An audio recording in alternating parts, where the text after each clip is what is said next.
How are you? আশা করছি প্রত্যেকে ভালো আছো, সুস্থ আছো এবং আজকে 1 মার্চ যে গ্রুপ সি ওয়েস্ট বেঙ্গলের পরীক্ষাটা হয়েছে সেখানে প্রত্যেকেই সমস্ত পোর্শন থেকে যে কোয়েশ্চেন এসেছিল সেখানে সঠিক অ্যান্সার দিয়েছো। তাহলে আজকে আমরা আলোচনা করব গ্রুপ সি যে ইংলিশ সেকশনটা ছিল সেখানের সমস্ত কোয়েশ্চেনগুলো। চলো তাহলে শুরু করা যাক। দেখো, ফার্স্ট কোয়েশ্চেন যেটা হচ্ছে এটা হচ্ছে fill in the blanks in the following sentence with appropriate word from the given option and person make decision wisely. একজন পারসন ডিসিশন নিতে পারে ওয়াইজলি অ্যান্ড ড্যাশ পারসন ছিল, এখানে একটা ড্যাশ ছিল, ওকে। অ্যান্ড ড্যাশ পারসন কেমন ধরনের পারসন? কোয়াইট পারসন হবে নাকি এডুকেটেড পারসন হবে নাকি ব্রেভ পারসন হবে নাকি ক্রাউড পারসন হবে? এখানে অ্যান্টার জন্য আমি অনেকগুলো অপশান টেস্ট করে আমি বাদও দিতে পারি অ্যান্টার জন্য, এবং মিনিংও আমাদের কি বলে দিচ্ছে বলো তো? বি নাম্বারটা সঠিক অ্যান্সার। তাহলে an educated person makes decision wisely. হ্যাঁ, বোঝা গেছে? এবার দেখো সেকেন্ড নাম্বার কোয়েশ্চেনে চলে যাচ্ছি আমরা।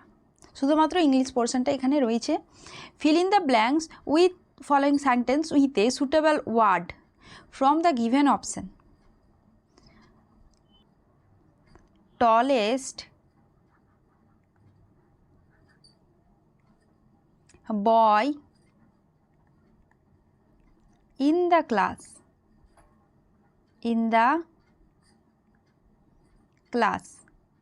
দেখো এখানে এক্সামের ওরিয়েন্টেশনে আমরা অ্যানালাইসিসও করব। এটা হচ্ছে তোমার অ্যাডজেক্টিভের 3টে ফর্ম থাকে। অ্যাডজেক্টিভের 3টে ভাগ থাকে, একটা হচ্ছে পজিটিভ, একটা হচ্ছে কম্পারেটিভ, আর একটা হচ্ছে সুপারলেটিভ। সুপারলেটিভ ডিগ্রিতে সব সময় এই যে ওয়ার্ডটা দেখতে পাচ্ছ এটা অ্যাডজেক্টিভের সর্বোত্তম যে পজিশনটা বোঝানো হয় টলেস্টের মাধ্যমে। তাহলে সুপারলেটিভ ডিগ্রিতে সবসময় কি হয় বলো তো? দা হয়। তাহলে আমরা এখানে অপশান টেস্ট করে আমরা বলে দিতে পারবো যে কোনটা সঠিক। এই সি নাম্বারটা হচ্ছে সঠিক অ্যান্সার। তাহলে আমরা কি লিখব? Suresh is the tallest boy in the class. Suresh is the tallest boy in the class. বুঝতে পারছো প্রত্যেকেই? এবার দেখো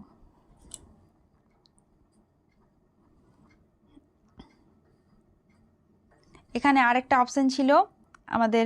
তোমরা যদি কোয়েশ্চেন দেখো তাহলে বুঝতে পারবে যে সি নাম্বার এই 14 নাম্বার কোয়েশ্চেনে একটা ছিল, আরেকটা অপশান ছিল যেটা হচ্ছে উইথ। ডি নাম্বারে ছিল একটা WITH উইথ।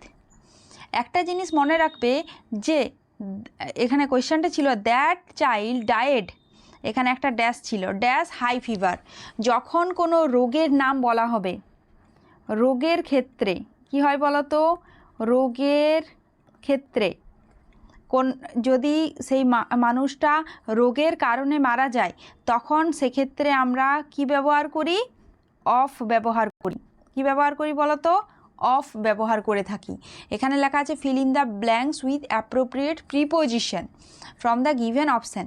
তাহলে এখানে কি হয়ে যাবে? The child died of high fever. ঠিক আছে? কোন রোগে মারা গেছে? প্রচুর পরিমাণে জ্বর এসেছিল, সেই রোগে বলছে সেই বাচ্চাটা মারা গেছে। The child died of high fever. হয়েছে? এবার দেখো তারপরে যে কোশ্চেনটি ছিল সেটা 18 নম্বরে ইংলিশ পোর্শনটা আমরা দেখছি। লেখা আছে from the given option choose the word similar in meaning. মানে কি বলা হচ্ছে বলো তো? সিনোনিম বলা হয়েছে।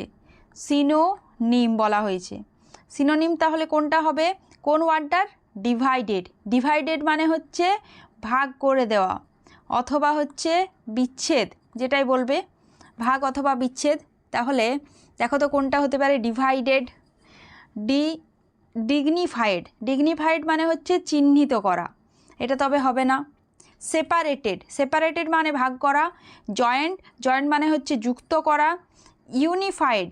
ইউনিফাইডও মানেও হচ্ছে যুক্ত করা। এখানে বলা হচ্ছে সিনোনিম। এটা যদি অ্যান্টোনিম হতো তাহলে আলাদা হতো, বলেছে সিমিলার ইন মিনিং, তাহলে আমাদের ডিভাইডেডের হয়ে যাবে সেপারেটেড। বোঝা যাচ্ছে? তাহলে 18 নম্বর কোয়েশ্চেনে যেটা ছিল এটা হয়ে গেছে।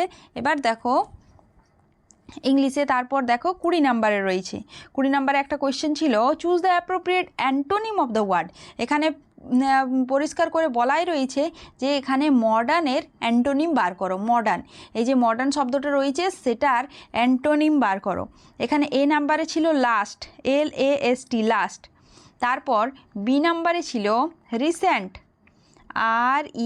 RECENT।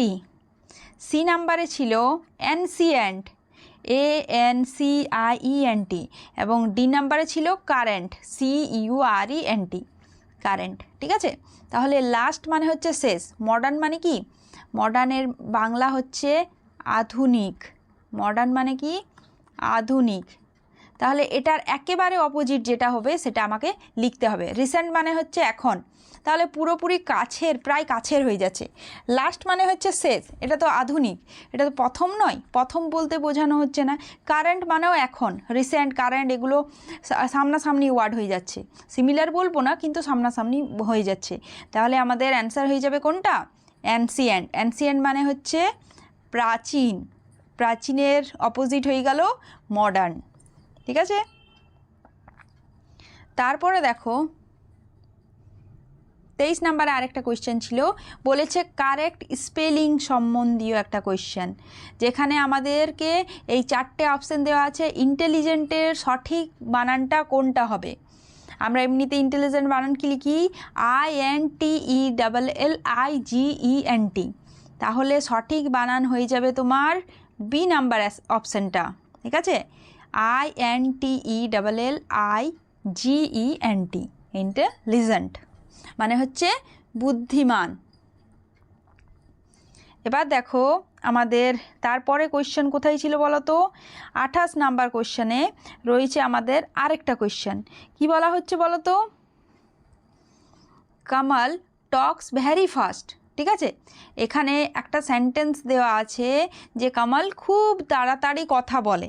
এখানে বলা হচ্ছে যে in the above sentence first is, এই যে ফার্স্ট ওয়ার্ডটা লেখা আছে এখানে পার্টস অফ স্পিচ আইডেন্টিফায়ার কথা বলা হয়েছে, যে এই ফার্স্টটা কী ধরনের পার্টস অফ স্পিচ। কামাল খুব তাড়াতাড়ি কি করে, কথা বলে, তাহলে ওটা অবশ্যই তোমার সাবজেক্ট হবে না। ঠিক আছে, অবজেক্টও হবে না। এখানে এখানে পার্টস অফ স্পিচের কথা বলা হচ্ছে, অবজেক্ট এখানে ইয়েটা হতো ভ্যারি ফার্স্ট বা সবটা লেখা থাকলে আমরা অবজেক্ট হিসাবে তুলে ধরতে পারতাম। এখানে অ্যাডজেক্টিভ রয়েছে এবং অ্যাডভার্ব রয়েছে। দেখো ফার্স্ট কথা বলে, ফার্স্ট মানে হচ্ছে দ্রুত। এখানে কাকে আইডেন্টিফাই করছে বলো তো, দ্রুত কথাটাকে বলা হচ্ছে। ঠিক আছে, যে নাউন অথবা প্রোনাউনের দোষগুণ বিচার করে তাকে বলা হয় অ্যাডজেক্টিভ। অ্যাডজেক্টিভ কার, নাউন অথবা প্রোনাউনের দোষগুণ বিচার করে। আর অ্যাডভার্ব কাকে বলা হয় বলো তো, সাধারণত ভার্বের দোষগুণ বিচার করে, কখনো কখনো অ্যাডজেক্টিভেরও দোষগুণ বিচার করে থাকে। এবার কমল কথা বলে, এখানে ভার্বটার দোষগুণ কে বিচার করছে, এই ফার্স্ট নামক ওয়ার্ডটা। তাহলে আমরা অ্যাডজেক্টিভ বলতে পারবো না, কারণ এই নাউন অথবা প্রোনাউনের দোষগুণ বিচার করছে না। কমল কেমন, কমলকে তো বলা হচ্ছে না কমল কেমন লম্বা না বেটে, সেখানে আমরা সেইটা অ্যাডজেক্টিভ বলতে পারতাম।